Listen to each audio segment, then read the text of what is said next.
Muito bem, pessoal. Vamos retomar o nosso curso de Direito Processual Civil, com enfoque no novo Código de Processo Civil, código que está por vir, nós já dissemos.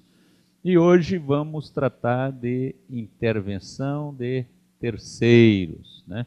E chamo a atenção já para o nosso quadro, para que possamos falar de intervenção de terceiro. É indispensável que falemos da relação jurídica processual. A relação processual... Opa, vamos ligar a nossa canetinha. A nossa relação... Vamos ver aqui. Essa não. É a caneta DK. Estou sempre enrolando com isso. A relação jurídica processual inicia-se. De regra é assim, a não ser quando o juiz instaura processo de ofício, o que é uma exceção excepcionalíssima, mas o processo dá início com a figura do autor, essa figura aqui impoluta. Por meio de uma petição inicial, ele instaura a relação jurídica aqui com o Estado juízo, representada aqui pela essa nossa juíza, essa figura aqui. Petição inicial, instaura-se a relação processual. Ainda tem só a figura do autor e a figura do juiz ou da juíza, do Estado juízo. É preciso vincular o réu, porque sempre no processo individual, então nem se fala. Alguém pede ao Estado para que desenvolva um procedimento, um processo, e no final vem uma sentença. Pede-se alguma coisa em face do Estado para que alguém seja condenado, seja obrigado a suportar uma declaração, uma constitutividade, enfim. O fato é que a relação jurídica se completa com a citação do réu. É autor, juízo e réu, e nós temos uma relação jurídica simples, com essas três personagens, com esses três personagens envolvidos. Aqui nós temos as partes, que são parciais, o autor é quem pede, e o réu é contra quem se pede. E o Estado juízo, que é imparcial, é um sujeito imparcial. Pode ser que essa relação jurídica contemple mais pessoas no polo ativo, e aí nós teremos a figura do litisconsórcio ativo.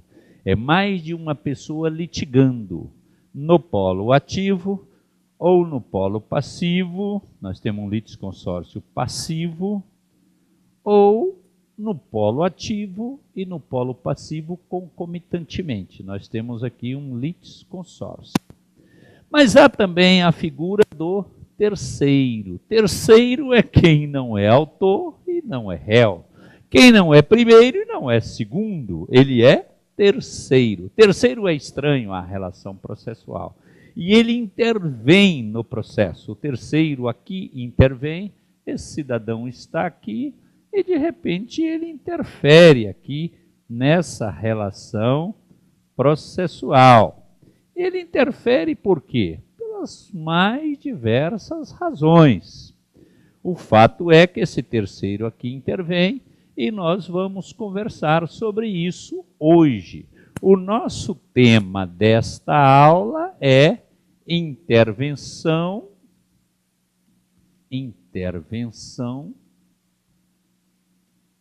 de terceiros. Terceiro é aquele que, não sendo autor e nem réu, intervém numa relação jurídica processual. Quais são as modalidades de intervenção de terceiros que nós conhecemos?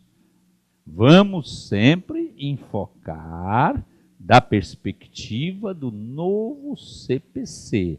Já adianto a você que no novo CPC saiu uma modalidade, a nomeação à autoria, não mais existe, esta desapareceu do mapa, está morta e sepultada no novo CPC, no CPC de 73 ainda está presente, nomeação autoria que nunca serviu para nada, essa desapareceu.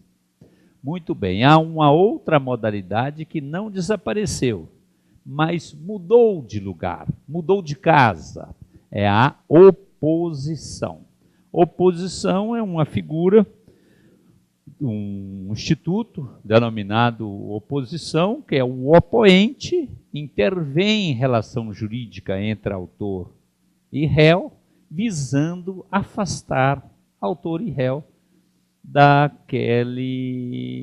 daquela relação jurídica.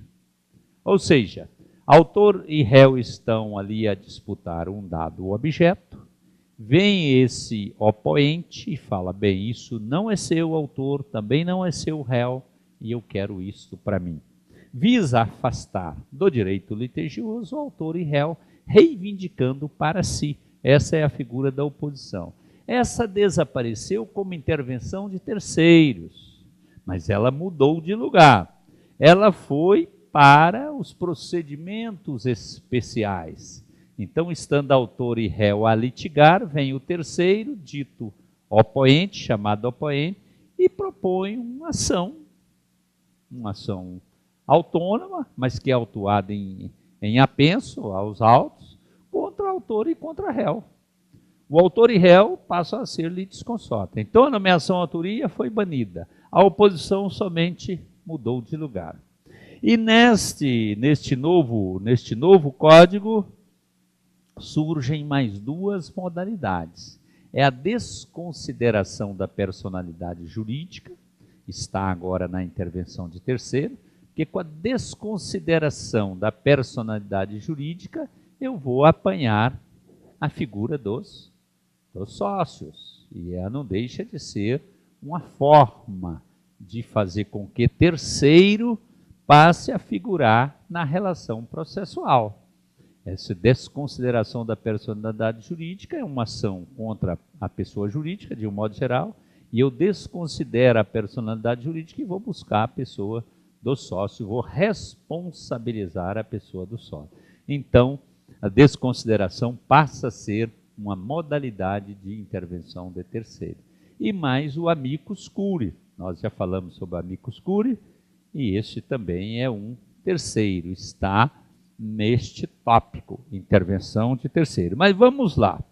Intervenção de terceiro, as modalidades. Nós temos a assistência, já havia e continua, com pequenas modificações. Oposição, nomeação, autoria desapareceu. Nós temos a denunciação da lide, já havia e continua, com pequenas modificações. A denunciação da lide. Temos o chamamento ao processo, isso também permanece, com poucas alterações.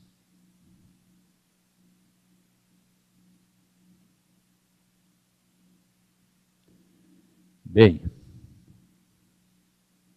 estou lembrando aqui. Chamamento ao processo, nós temos agora essas novas modalidades. O amicus curiae e a desconsideração da personalidade jurídica. É o incidente de desconsideração da personalidade jurídica. São 5 figuras, 5 modalidades. A oposição não mais está aqui, não mais figura aqui, mas está na intervenção de terceiros. Bem, pessoal, feita essa introdução, vamos começar a leitura com as devidas explicações das diversas modalidades de intervenção de terceiros. Começando aqui pela assistência. Isso tudo tendo em vista o novo código. E eu vou procurar, vamos ver aqui, vou procurar só para apagar isso aqui. Vou procurar mostrar as modificações. Assistência. Assistência é uma modalidade de intervenção espontânea. Alguém se apresenta em processo pendente entre autor e réu e se apresenta como assistente para assistir uma das partes, para ajudar, para coadjuvar. Isso havendo interesse jurídico. Vamos lá. Havendo uma causa entre duas ou mais pessoas, que pode ser autor e réu, ou o autor e réu podem estar em litisconsórcio.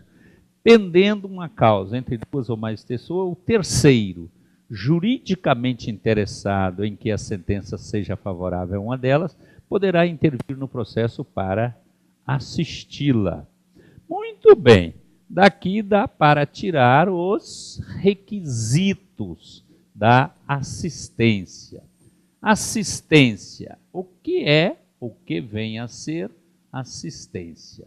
Dá-se assistência quando um terceiro, que tem interesse jurídico, intervém numa causa pendente para assistir, ajudar, colaborar, coadjuvar autor ou réu.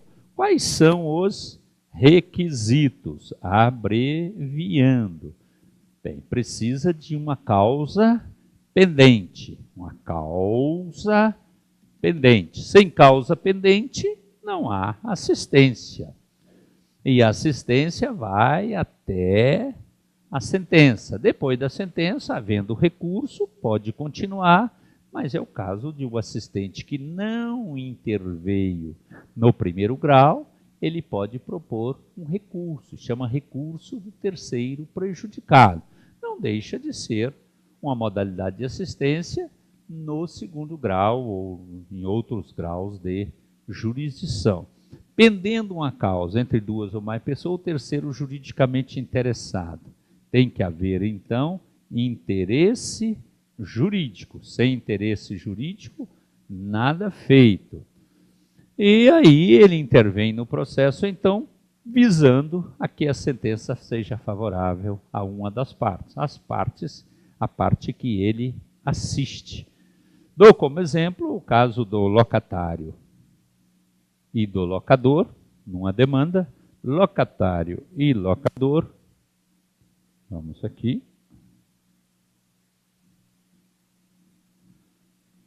Então, há uma relação jurídica entre locador e locatário. E o locador propõe uma ação de despejo contra o locatário. Mas o locatário tem uma relação jurídica com o sublocatário. O sublocatário tem interesse jurídico. Tem interesse jurídico que o locatário vença a demanda. Porque senão, desfaz-se a locação.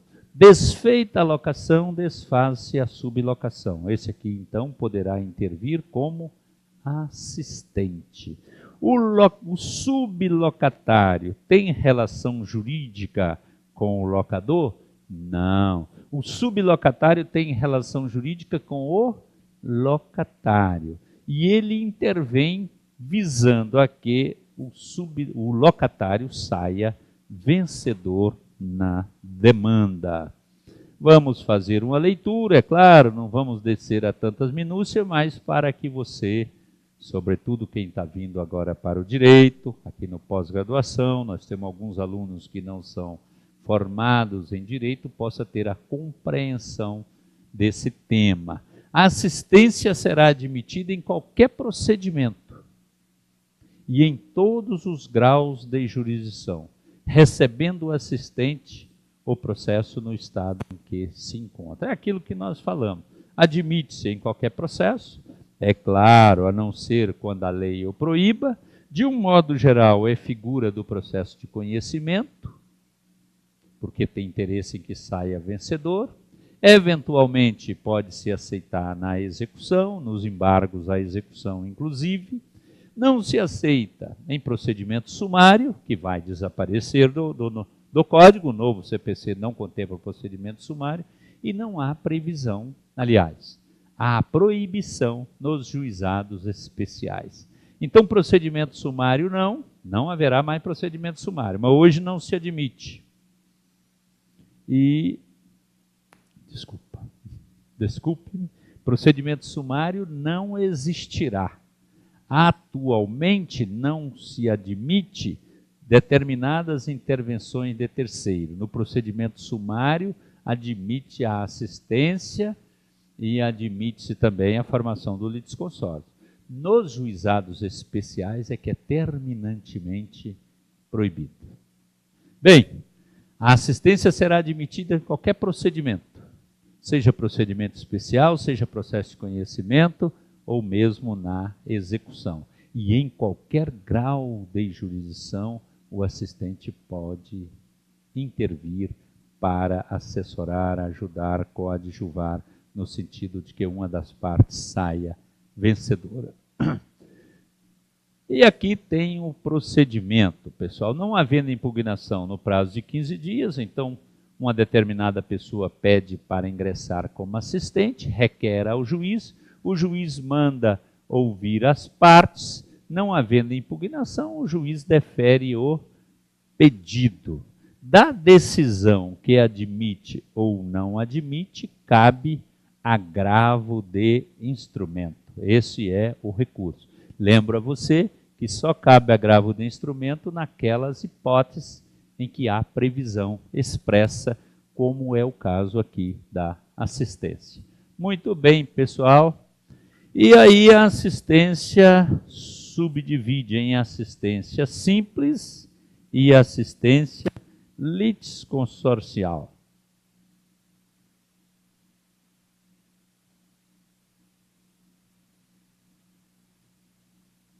Bem, vamos lá.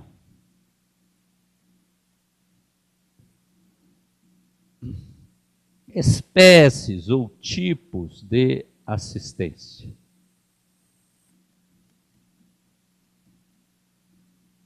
Vou abreviando por aqui. Ela pode ser uma assistência simples ou litisconsorcial. Litisconsorcial.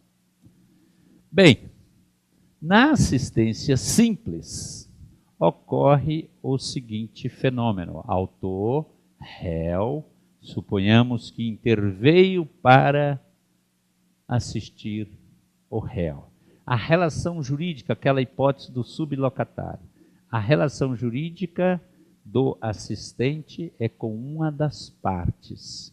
A relação jurídica do assistente é com o assistido.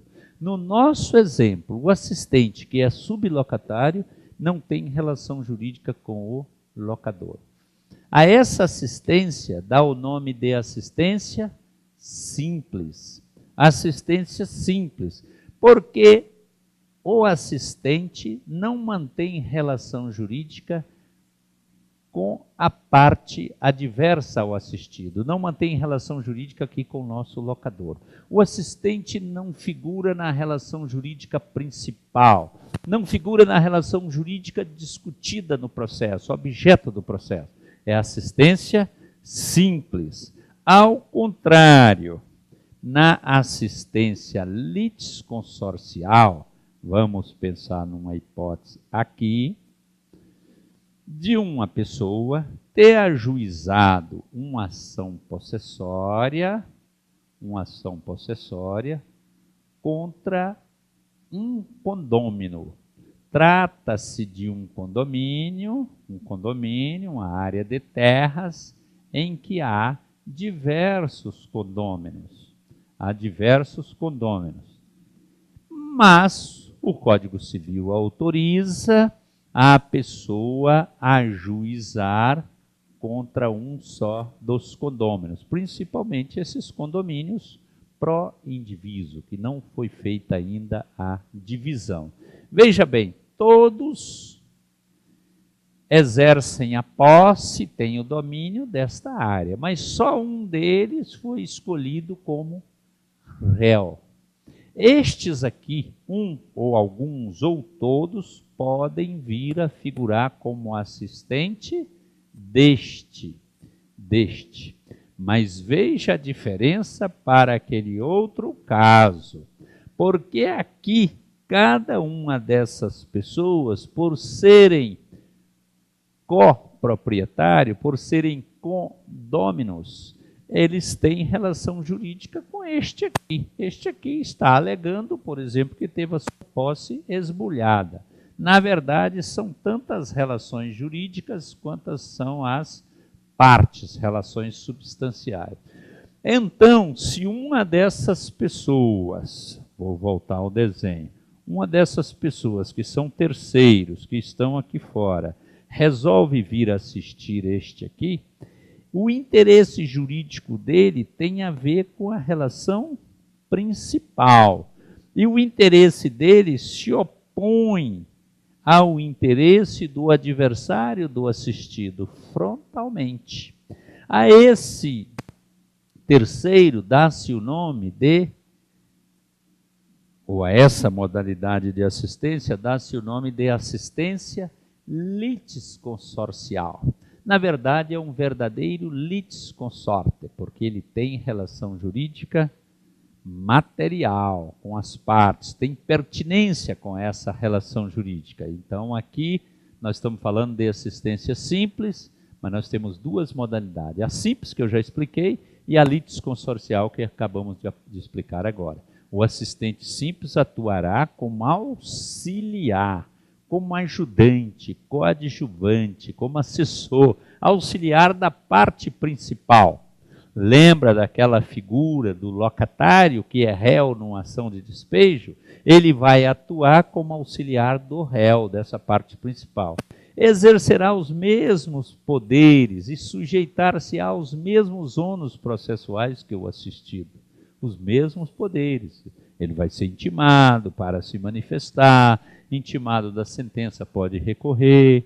Sendo revel ou de qualquer outro modo omisso o assistido é revel. Lembra da figura daquele locatário? Ele é revel. Ou por qualquer razão ele é omisso, ele abandona a causa. O que pode fazer o assistente? Ele vai ser considerado substituto processual. Enfim, ele vai poder então, o assistente atuar em nome próprio, defendendo o interesse do assistido. Nesta parte houve uma pequena alteração, porque no Código de 73 está escrito que se o assistido for revel, o assistente vai assumir uma posição de gestor de negócios. Bem, gestor de negócio responde se houver danos para outra parte, qualquer que seja o dano, em razão de qualquer ato. Causou danos, tem que indenizar. Aqui está dizendo agora, melhorou a redação, melhorou a técnica e mudou. Está dizendo que ele atuará como substituto processual. Atuará em nome próprio defendendo interesses alheios. O interesse alheio, o interesse do assistido. E nesse caso, o assistente só responderá, o assistente que agora é um substituto processual, só responderá se agir com dolo ou culpa. Essa pequena modificação, mas que tem substância. Bem, a assistência simples não obsta que a parte principal reconheça a procedência do pedido, desista da ação, renuncie ao direito sobre o que se funda a ação ou transija sobre direitos controvertidos. O assistente tem os mesmos poderes e ônus que as partes, mas não se esqueça de que o assistente é um auxiliar, é um coadjuvante. Então, isso significa que o fato de haver um assistente no processo não subtrai, não manieta, não vai absolutamente engessar a atuação do assistido. O assistido poderá reconhecer a procedência do pedido, desistir da ação, enfim, ele fica livre para isso. Na assistência simples, na assistência litisconsorcial, não é assim. dessa forma. Enfim, vamos dar prosseguimento aqui à nossa leitura, porque o intuito é, sobretudo, mostrar as modificações operadas pelo novo CPC. Ainda a assistência simples, transitada em julgado a sentença, na causa em que interveio o assistente, esse não poderá, em processo posterior, discutir a justiça da decisão, salvo se alegar e provar que. Aqui, pessoal, está previsto aqui os efeitos da intervenção. Se o assistente interveio no processo e transitada em julgado, ele não vai poder depois discutir a decisão, não poderá discutir a justiça da decisão, não poderá discutir a fundamentação, a menos que, e aqui vem as hipóteses que ele pode, pelo estado em que recebeu o processo, o assistente veio tarde, pelo estado em que recebeu o processo ou pelas declarações e atos do assistido, foi impedido de produzir provas de sucessivo e de influenciar na sentença. Desconhecia a existência de alegações ou de provas das quais o assistido, por dolo ou culpa, não se valeu. Aqui nós temos, então, os chamados efeitos da intervenção. Assistência litisconsorcial. Veja a diferença. E o poder do assistente litisconsorcial é infinitamente maior, porque ele, na verdade, é um litisconsorte. Ele chama assistente porque ele não figurou na petição inicial. É um misto de assistente com parte, mas os poderes são os mesmos das partes. Considera-se litisconsorte da parte principal, assistente litisconsorcial. Ele considera-se litisconsorte da parte principal, o assistente, sempre que a sentença influir na relação jurídica entre ele e o adversário do assistido. Esse desenho está muito atrapalhado, não está dando para ver mais nada, porque virou uma maçaroca terrível, mas nós podemos aqui representar novamente. Aqui está o autor em face do réu. Vem um terceiro aqui e intervém nesta relação. Resta saber se esse terceiro tem relação jurídica aqui. Se essa relação jurídica coincide, se ela abrange o terceiro. Considera-se litisconsorte da parte principal. Aí ele transformaria em litisconsorte aqui. Considera-se litisconsorte da parte principal o assistente, sempre que a sentença influir na relação jurídica entre ele, que é o assistente, e o adversário do assistido. Então, sempre que a sentença interferir nesta relação jurídica principal, a relação jurídica mantida entre o assistente e o adversário do assistido. A diferença está se o assistente intervém ou não, se ele faz parte ou não da relação jurídica substancial entre o assistido e o adversário dele. Essa é a assistência litisconsorcial. A intervenção do colegitimado dar-se-á na qualidade de assistente litisconsorcial. É um colegitimado. Enfim, isso com algumas alterações redacionais. Muito bem, pessoal. E a nossa aula aqui é uma passagem ligeira por todos esses institutos. Nós estamos falando de intervenção de terceiro, vamos conversar sobre denunciação da lide. Vamos começar essa nossa fala daqui a pouco, no próximo bloco.